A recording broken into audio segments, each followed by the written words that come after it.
Yeah, hello. Welcome to the Cousin the Way podcast. My name's Michael. I'm joined by Adam Anson. Thanks to our sponsor, GW Services Limited. Their website will be at the end of the video, as always. Adam, obviously, first one to ask you really, obviously you was at Alfreight and what was the attraction in signing for Marine? And imagine we've obviously you have been playing the National League North for quite a while. The clubs were after you as well. So what was really the attraction with Marine when they came in for you? So obviously I was at Southport for 5 years and then I moved to Alfreton last summer. So I spoke to Youngie the same summer. And at the time I ended up, being honest, going for the option that was more money. I knew a few lads down at Alfreton, Harry Perrett, Lewis Sam and stuff. So I ended up deciding to go down there. And then after a year, I realised the travel wasn't working. And sometimes you realise money isn't everything. So I spoke to Youngie again, the project at Marine, talked about like where do you see the club going in the next couple of years, more local to me. So good fan base, I think playing at Alfreton, it didn't really feel as much as a game. Obviously I'm used to playing against fans at Southport and then obviously comes to Marine. So yeah, I think the fan base obviously being a bit more local and the project that they've got going on for the next couple of years. Yeah. And there's touching on that, you just said that about the fan base. I mean, Youngie said to us like at the end of the season, but it's about this as like, is that a big thing in signing for the club? Because obviously you probably realised we only used to get like 300, obviously since the Tottenham Cup run and obviously the promotions and all that, it's gone up to like 13, 1400. Is that a big like sway for you in terms like when they came in for you? Yeah, it's massive. Like Alfred, they've got 400 core loyal fans, and probably Marine used to have 400 core loyal fans, and it's brilliant. It keeps the club afloat. But everyone wants to play in front of loads of fans, and I think the more fans that are coming, it's starting to become a bit more consistent. I said when I played Marine a few years ago in the cup runs and stuff, they used to get 1,000 plus for the big games and stuff, and then it kind of drop off, and the fans that used to come for the big games would then only turn up for the big games. But since I've been here, I'm seeing 13, 14, 1,500 regular, even on Yeah, Tuesday nights. yeah, And it's massive, and obviously because the three-sided ground, it does really feel like there's a lot more fans there. Feels really tight. Um, and like I say, it's like when you're playing in front of fans, sometimes you need that little extra boost, especially the way we play and the amount of plays we've got and how it's turned out this season with injuries and stuff. That 12th man, as they say, has been a massive boost for us, especially when the away fans have been unbelievable. We've taken some big numbers to some grounds that are far, far away. I think that when they're singing and, getting you through them last 5 minutes when you hold on to 1-0 lead has been massive. yeah.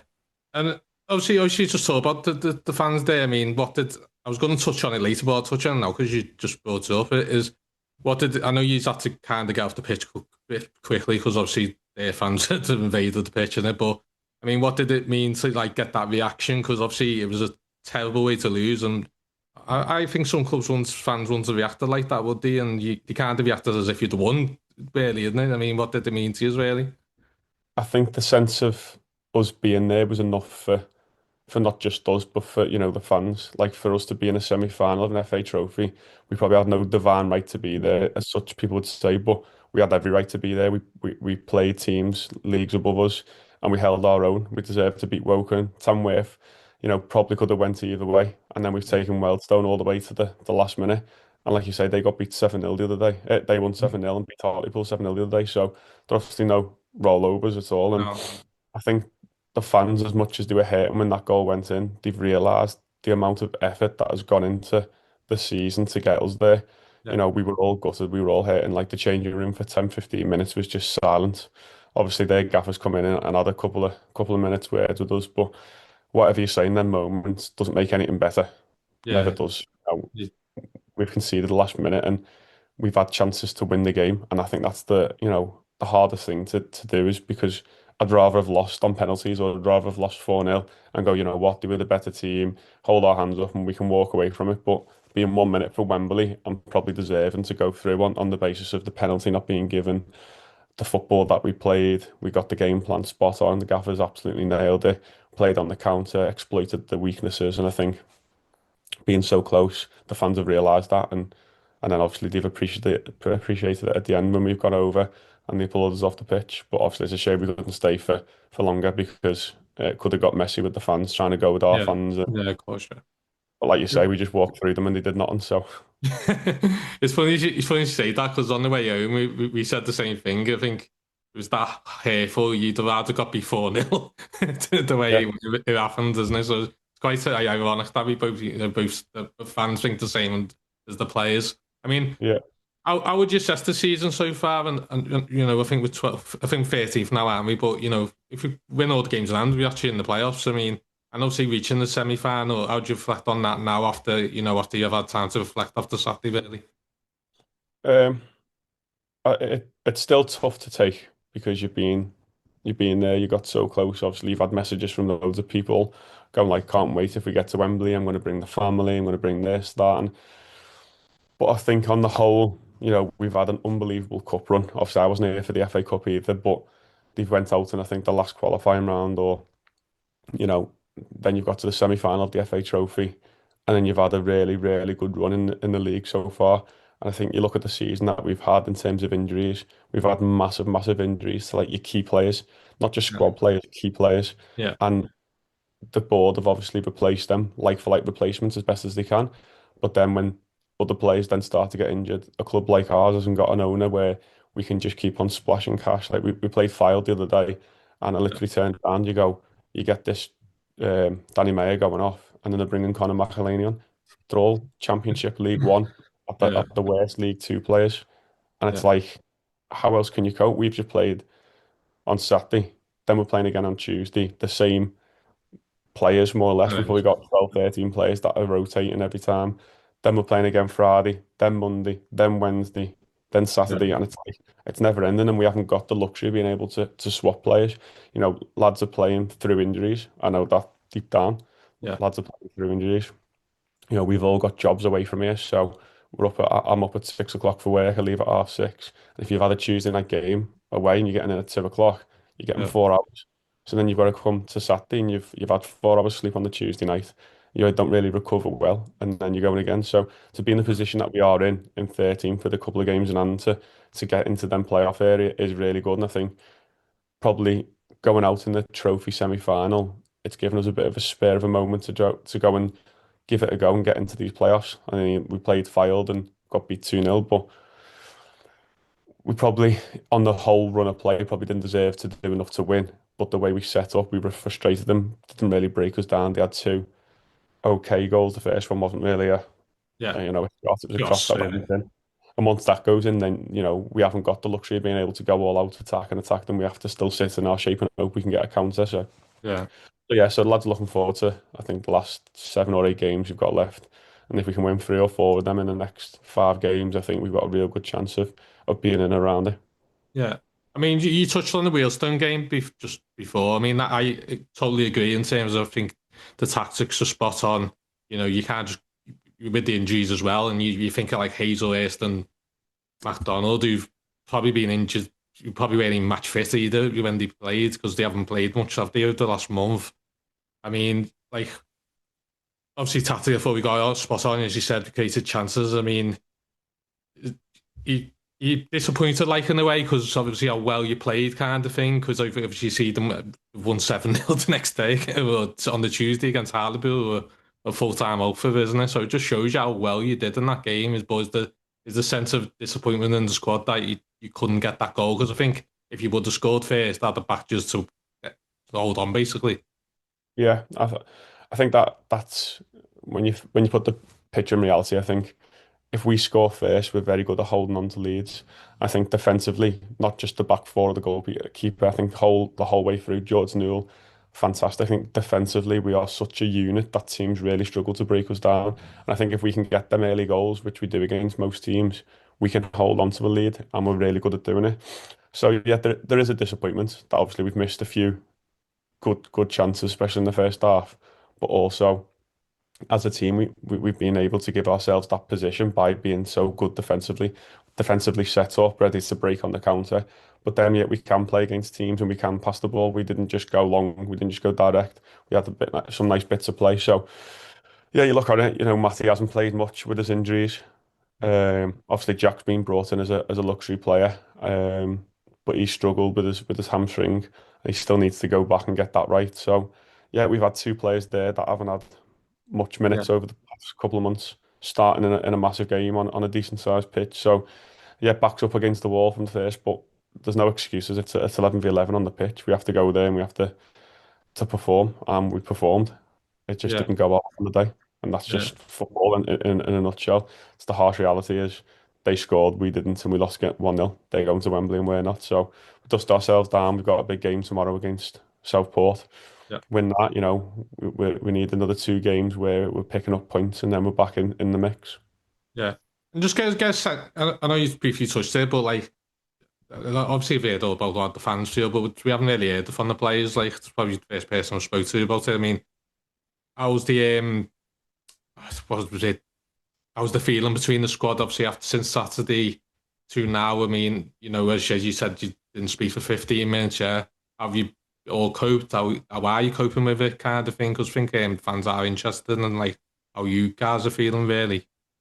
Yeah, there's always going to be disappointment throughout the squad, but I think we've got a real togetherness. I think that gets you through some of the tough times.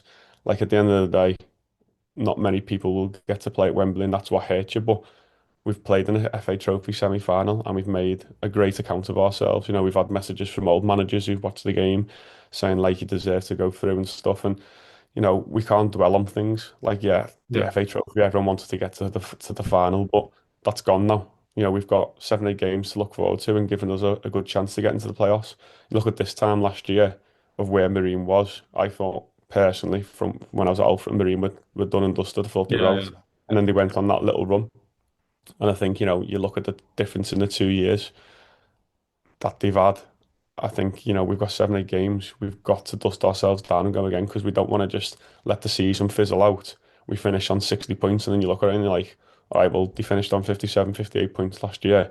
We finished 3 points more than that. And it's kind of a similar season.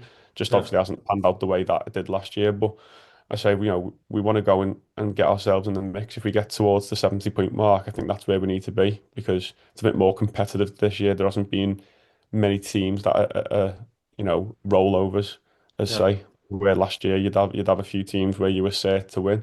I think this year you can play anyone. Hereford down in the relegation zone, they've yeah, got yeah. no right to be there, and No, we've got 2 games against them, and they're going to be scrapping for points. We've got Alfreton, they're going to be scrapping for points. So, you know, we've got to be able to dust ourselves down, be ready for the battles because that's what they're going to be. They're just going to be absolute dogfights. This is what it is at the end of the season. People are scrapping for points, for playoffs, for relegation, and you'll get them teams that are just no pressure, mid-table teams, and they're the teams that you usually fall down at because you think you're just going to roll them over. They've got nothing to play for, and you end up getting beat 1-0.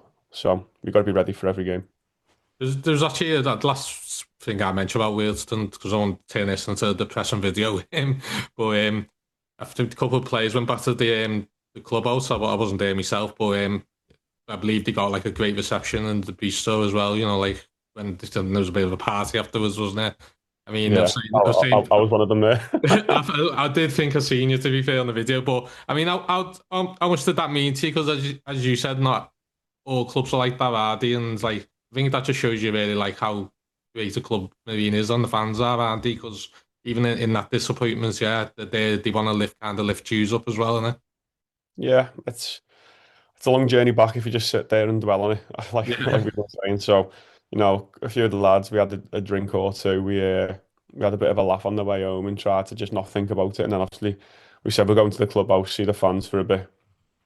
People met at different locations, not everyone could go. So I think we had like 8 or 9 players there. yeah, Bowser went for a bit. Stammers went for a bit as well, Sod. So, it was a real sense of belonging, togetherness. And then obviously the fans were there. It was obviously when we came in, every single player got applauded. We all started singing Hoobie's song. So no, it was brilliant. I think we had an hour or two there before obviously people went off their own way. It was just nice for us to all get together and yeah, not dwell on it as such because, all the clubs, I think at Marine, it's brilliant because no one expected us to win. yeah, No one thought that, if we get beat, it's like, okay, we got beat. If you play for a team like Scunthorpe or your Kidderminsters where you're expected to win every game, your Chesters, I think it's a bit more difficult because you get in them positions, you get beaten and the fans are a bit disappointed. which I Yeah. think our fans were like, yeah, disappointed, but the reality is, okay, we've done well to get there. These deserve to be applauded, deserve to have a bit of praise. So I think that's the difference in playing for teams like Marine is, yeah, there is pressure on you, but the pressure is on yourselves because you've done so well. It's not because fans are expecting you to perform past expectations, and if you don't get there, it's like, okay, we regroup and we go again, and then we want to go one further next season, whether that is getting into the playoffs again, whether that's having another really good FA Trophy run, or like I say, is getting an FA Cup run like they've had in previous years against like teams like Tottenham, and getting a big team at the Marine. Yeah, I think it also it comes down to like Marine have obviously been in the lower levels, haven't they? And they've played all like, down that level, and there's always been a connection since I've been watching them anyway. There's always been a connection with the players, kind of thing. So there's never, I think, always with Marine, as long as you work hard, you'll have the fans back. But going on to, obviously, you talked a bit about the Fire game. I, that wasn't a team for me. That was feeling sorry for themselves after Saturday. I thought you acquitted yourselves really well in first phase. We had the chance, don't we? I think Finnett to one out the bar. Their goal's an absolute fluke, isn't it? And I thought we defended quite well in all the game, really. You'd argue the second goal could close down a bit better. But I think in the main, against the full-time, as you said, the full-time team and the budget that they've got, and especially the disappointments on Saturday as well, you've acquitted yourselves really well. Yeah, no, that's what we are. We are a hard-working team. We were never going to toss the season off because that's not us. You could Yeah. look at it a 13th position, but we have got a lot of game in hand. And I think going to File, you can say it's a free hit, but we had enough chances to go into an early lead, and we're really good at defending leads. So, yeah, I think we defended well. We set up right again. Lads had sore legs, heavy legs, but it's just excuses. At the end of the day, we've got enough bodies in there. We still had, Hubie started. We still got Potty come on. You got Jed on the bench. Sanzala's come on. Um, Bell's on the bench. So we still got enough players and enough quality in the squad to get players to come on it and do a job for us. So I think it's just looking forward to Friday. We've got to regroup. We can't have excuses. We can't just say, because it's the same for most teams. Everyone's played 46 games throughout the season. Then everyone's had a decent FA Cup run. Most teams will have a decent FA Trophy run. Then you've got Lancashire Cup, Senior Cups, all that sort of stuff. There might be teams that play, 8, 9 more games if they have good trophy runs and stuff. But at the end of the day, there's 11v11 on the pitch every time. So as long as you've got 11 men out there that can perform, that's the main thing. And I think the lads we've got there is when our backs up against the wall, we're feeling a bit tired. We don't use it as an excuse. We Yeah. just make sure we keep going. We'll run through brick walls for each other. With togetherness, when players aren't performing, we call it out. You probably see Josh on the pitch screaming and shouting. But as soon as we get in the changing room, we shake hands. It's all done and dusted. It's because we all expect high standards for ourselves. I think that's what you need. You need to be able to, be together as a group, be mates, but then also dig each other out and expect high standards from each other. I think that's what gets you to the next level. I think that's what we've got at Marine, and that's probably why we've done so well this year, is because as a group, we're really, really good friends off the pitch. And then when we get onto the pitch, we become, teammates where we expect high standards. If someone's not doing the job, we tell them. And then as soon as it's done, thumbs up, back onto the next bit of the match. Yeah, because I couldn't help it. I probably watched that goal about a million times, and it's quite funny seeing your reaction when they score, and you're actually screaming at everyone, aren't you? I mean, I think that just shows you what you're talking about. There is like, these players really do care about playing for Marine, and they take it really seriously, don't you? Yeah, we do. You sign for a club, and when obviously it comes to a point when certain players leave. Josh has been there years. Obviously, I've only been here a year, but there's certain players that have been here a couple of years. When we leave, Marine will still be there. And I Yeah, think you've got to get a good group of lads that, perform for each other and perform for the club. And like you say, you look back at the goal, it's an unbelievable fluky goal, but then we could yeah, have prevented it. And I think that's the main thing, and that's why I probably was frustrated at the first goal. But the first goal, after 5, 10 seconds, it's gone. Do you know what I mean? So you shout at your yeah, players because we know we can do better to defend it. We know, it's a fluky goal, but then 10 seconds later, we're kicking off. And if you start dwelling on it, they had another chance straight away. That could have went 2-0 up. And that was yeah, probably my fault where I've got dragged in a little bit too more. And then Josh tells me, and it's them little things that you need to understand that it's not a personal dig at someone. It's because you want to win, you want to do well for each other. And if them little things help us achieve something this season, then we'll keep doing it. yeah. obviously we touched on it in Southport away. I mean, do you think that's the perfect game to like get over the trophy at this point, especially if we win? I believe we've already sold like 500 tickets. I imagine there'll be about 1,000 there on tomorrow. So, do you think that's like the perfect game, really? And they're the big game, they're the massive support really for you for the team really to get you up for it really. Yeah, probably the best game to bounce back to because obviously we played them at the start of the year and I thought, we beat them 4-2, but they played some nice football, but weren't really in a good patch of an area. They were in the relegation zone in and around it. And as nice as football they were playing, they weren't really having that cutting edge, but obviously they've stuck with Danzy, fair play to Kieran and Dan, they've stuck with Danzy and it's obviously worked. They've started to turn things around and they've had a really good cup run. They've put loads of wins together, got themselves out of the relegation zone and more or less safe now. And they're playing good football by doing it. So, I think for a game for us to bounce back at, I think it's brilliant. We're going to take, close to 1,000 fans to, Southport. And then obviously if we can get the win, it'll mean a lot to the Marine fans. And I think the disappointment of Saturday goes completely out of everyone's mind then, and we start thinking, we've got a real good chance to get into the playoffs. Yeah. And if you do say score the winner, any celebrations against your old club, or you respectful? I think you can celebrate and be respectful at the same time. I Yeah, think yeah, obviously I've had 5 really good years there, and obviously it's difficult because when I was there, the fans were great for me. But then I've played them 2 or 3 times since, and you get a bit of banter between them. They call you a Southport reject and stuff, and it's non-league football. I love it. I get a few messages. I think I played them in when we played them in December, and we beat them 4-0. I think I got a penalty given against 4-2. I got the penalty given against me. I said I come back onto my phone, and I must have had about 7 or 8 messages from fans calling me a cheating, whatever. And it's non-league football, but I think you can celebrate because I don't play for Southport no more. I play for Marine, and if you score a last-minute winner, how can you just stand there and not celebrate? But you've got to be respectful at the same time because you know they were brilliant for me, the fans, when I was there. We went through a real tough patch. The club were in lots of debt, so we didn't have the luxury of bringing players in, probably a similar position, but we were in a relegation battle most seasons. And it was a tough couple of years, but the fans never really turned on us. So, yeah, so if we score, there's no reason why I wouldn't celebrate. yeah. And how have you enjoyed your time at the club? Obviously, you signed around September time. How much have you enjoyed it? Like, and do you see yourself like maybe staying next season? Yeah, I really, really enjoyed it. I think when it came to Marine, I think when I spoke to Bobby and Neil, I said the main things is obviously the locality, but I want to get back to enjoying my football again.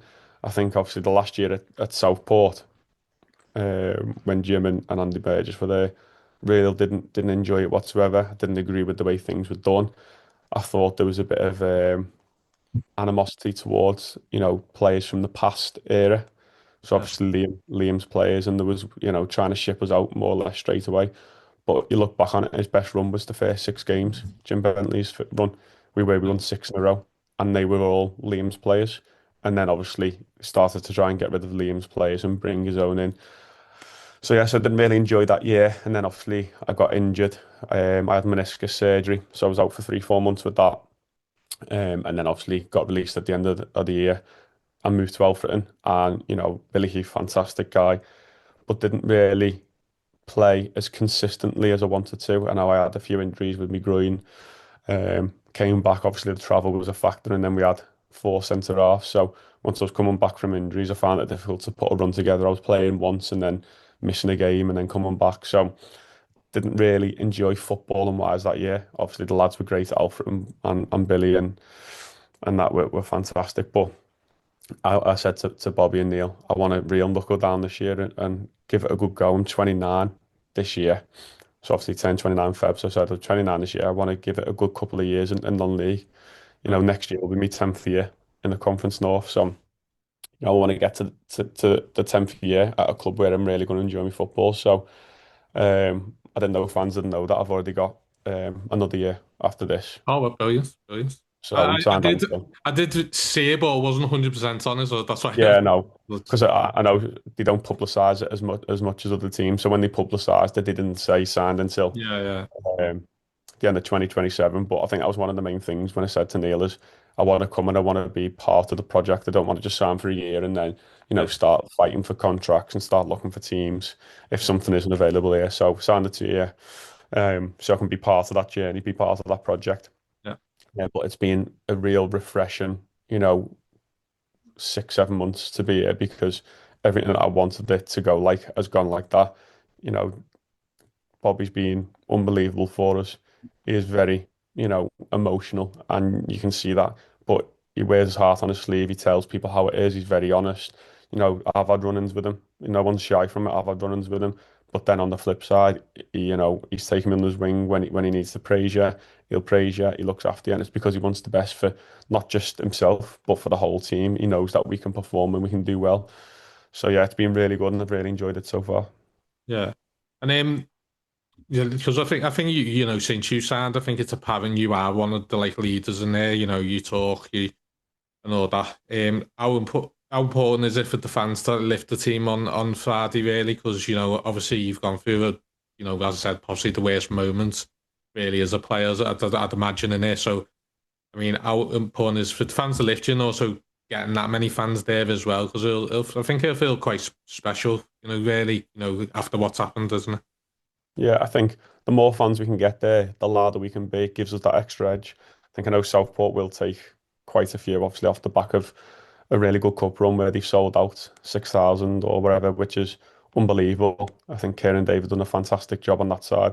I think they're bringing a real sense of community together for Southport, similar to what Marine have got in that sense. I think Southport have never had that community feel. I think they've done that really well. I think we need to show and demonstrate why we are where we are Yeah, because of that community of fans that can, togetherness of fans. They all know us. We all go into the clubhouse after a game. We have a pint with the fans. I think we need that where we're getting 1,000 fans at the Southport game and then getting them singing through every minute because that'll get us, I promise you, that'll get us through it.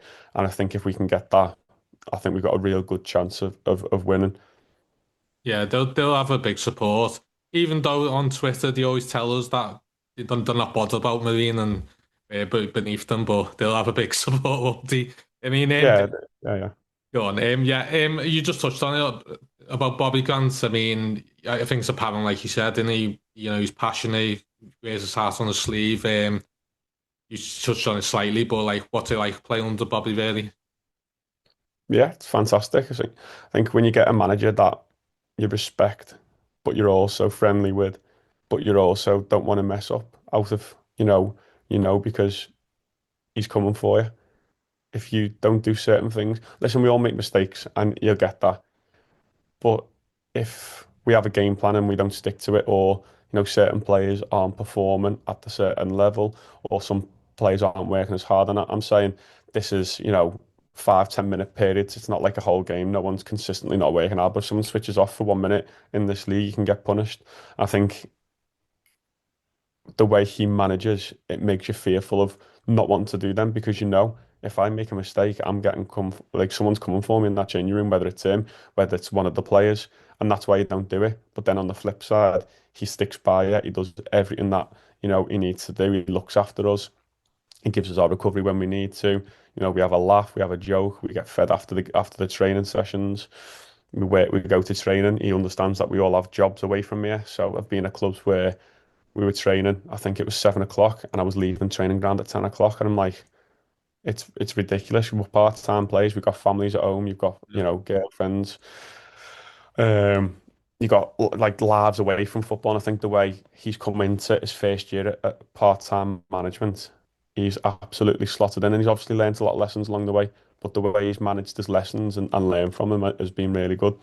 yeah, He's got a good little team with Bowser and Stammers. We all get on with each other. We all respect each other, but we're all friendly.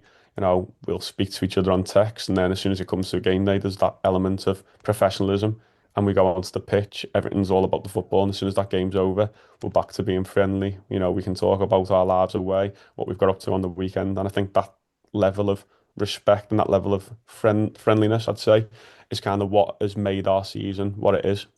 yeah.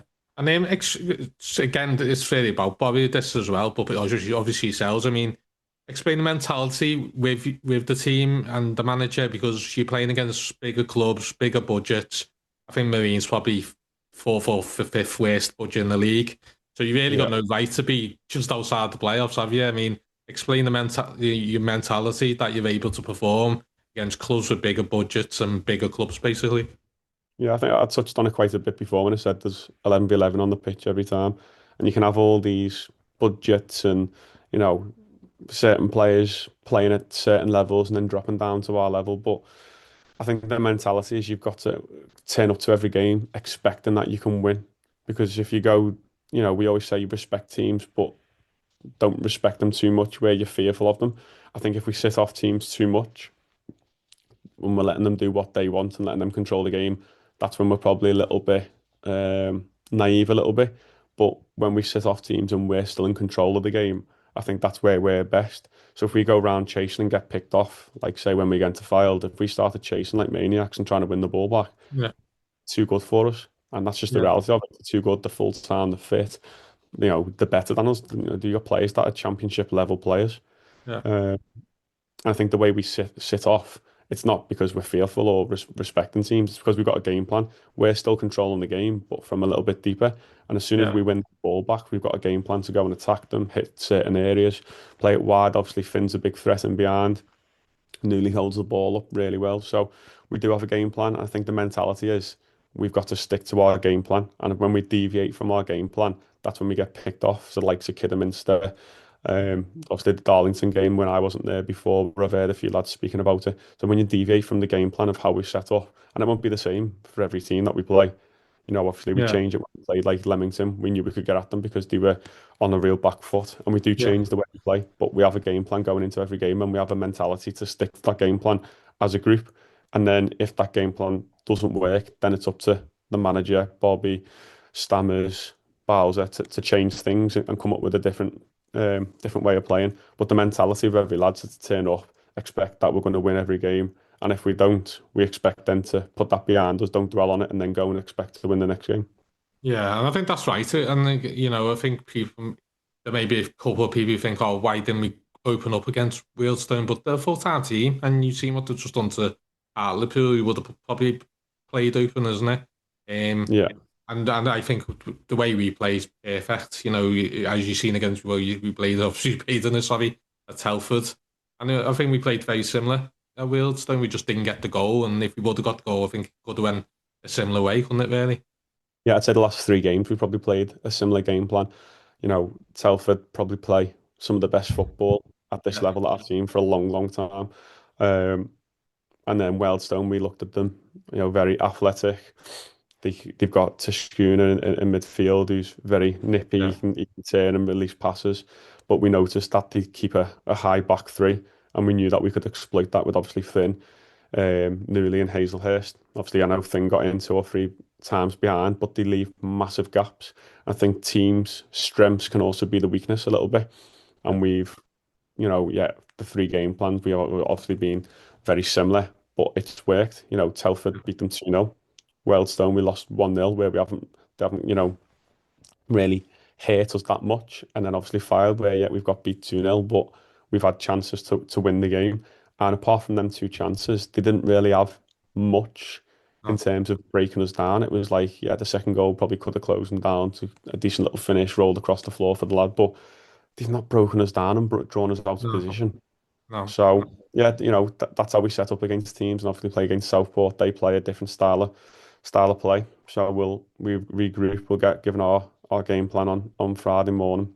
Yeah, and as I said, I'm not asking this, but when you look at the past results, when they beat Darlington 4-1 of home, they've beat Maxfield 5-1 of home, so it just shows you can't go there and start playing you attack, we attack, because it's only going to end one way with a team like that, isn't it, really?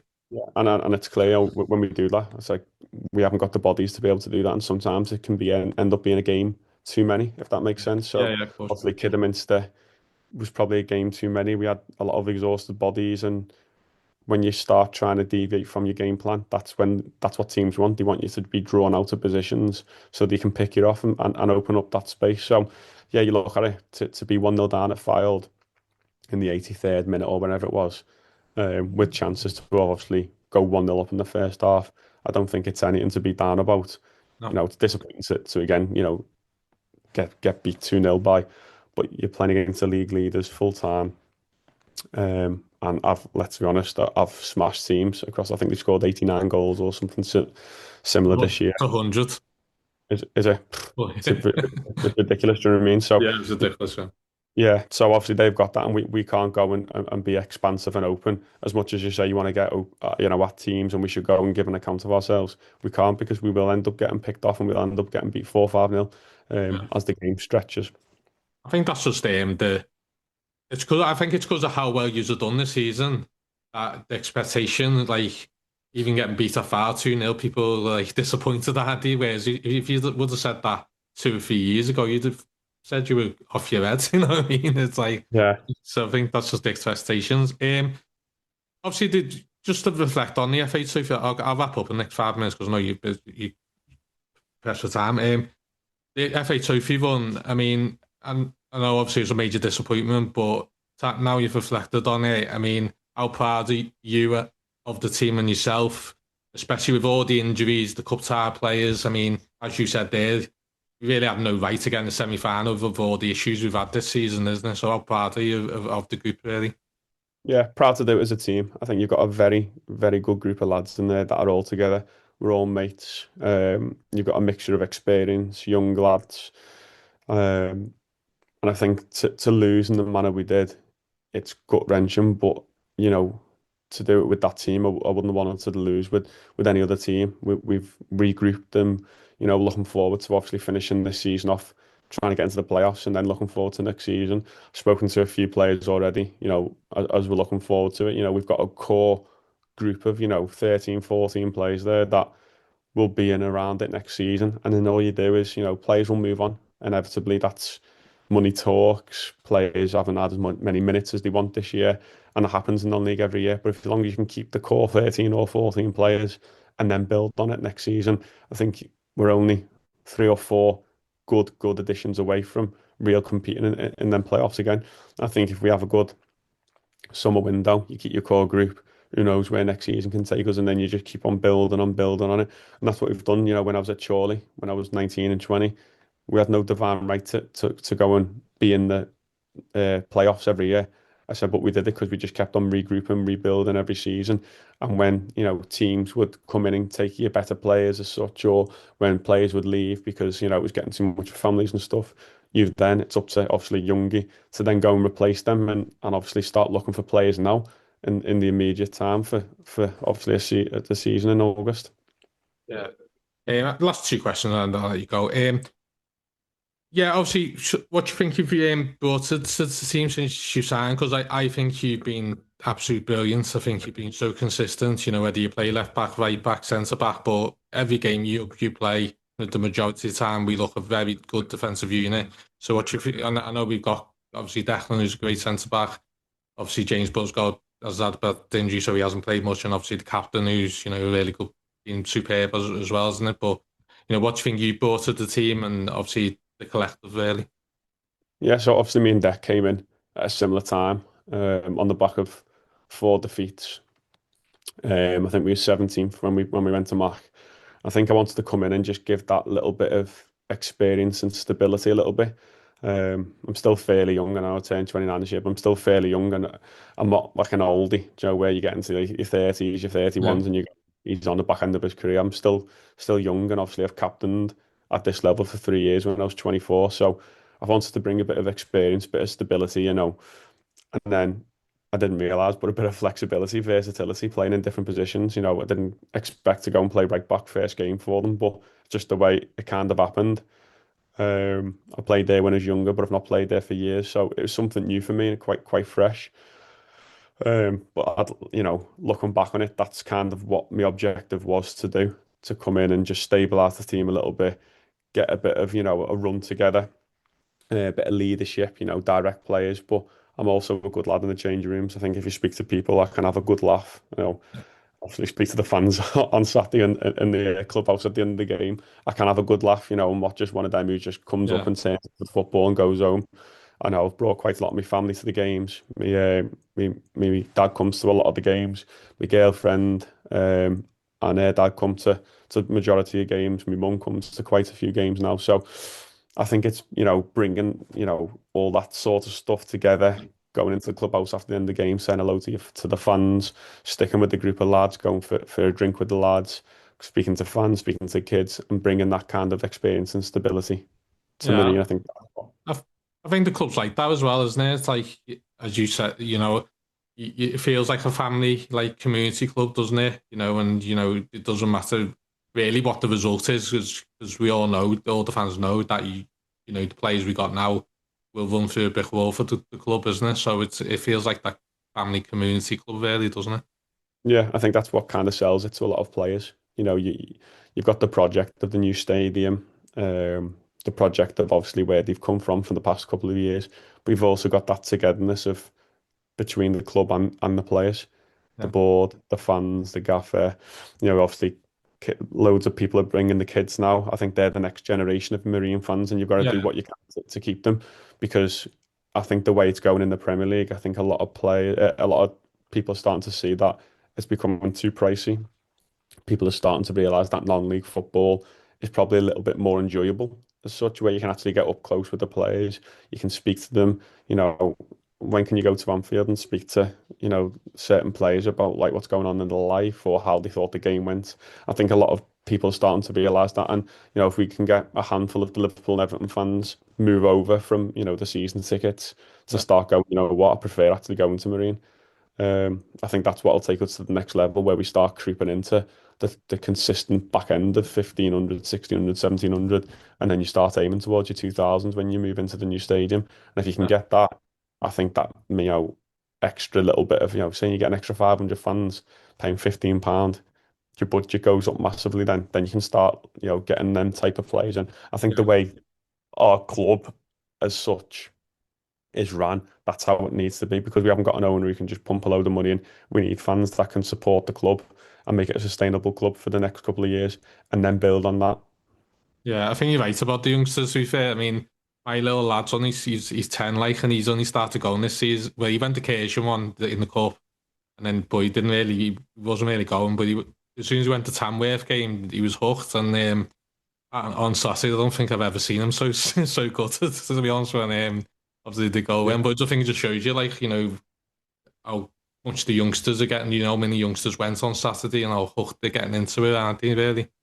Yeah, and I think for them, the like, being in a crowd of 700 fans away games, or even, at the MTA Arena when you've got 1700 and the fans are singing when the goals go in and stuff. I think that's what kids see, and that's what Yeah, they want. Joe, if if say if Meridian were only getting 500 fans every game now, I think trying to sell it to the kids is a bit more difficult, because it doesn't yeah, feel like you're involved as much. But when there's a lot more fans there, there's a lot more kids, a lot more singing, and I think that's what the kids see, and they go, "Oh, we actually really enjoy this," and then yeah, they start bringing the mates, and then it just latches on, and then towards the playoffs this season, if we get into them, you start getting into your 2000 um, area. As for obviously, if we get into the playoffs, I don't think it's probably not looking likely that we'll have a home fixture.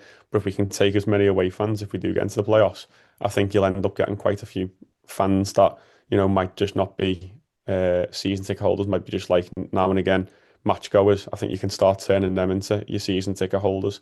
I think that's the main thing for Marine, is getting that sustainable income consistently and turning the everyday match goer into season ticket holders. yeah. And last question, a little bit of fun one here. Um, Josh Wardle tweeted out that you've voted for yourself on January Player of the Month. Is that true, or you're denying it?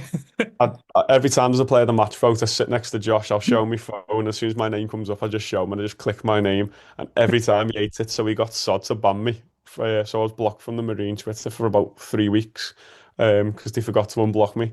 So every time there's a vote and I see my name, I just do it. It's a little bit of a banter between me and Josh now, because I think I've done it once and he's seen me do it. And then from then, every time I do it now, purposely, I'll just click my name in front of him. Yeah. So a bit of banter between us. But yeah, he got Sod, the analysis guy, to block me from the Marine Twitter for a few weeks while the vote was going on. It kind of made me laugh at you, the tweet where I think you put out where you said where would you be without him, and you were probably in the playoffs. That's what it is. Obviously, I don't know many people, but me and Josh played for 3-4 months at Witten, and it was only a short time. But ever since we played together, it was similar to how it was here. We just got Yeah, on really well, and he ended up becoming one of my good mates. We've been out on nights out together, stayed in touch, and then obviously I've come back to Marine and play with them this season. So it's been real good because our classman was one of my good mates. yeah, We're looking to go on holiday together in the off season.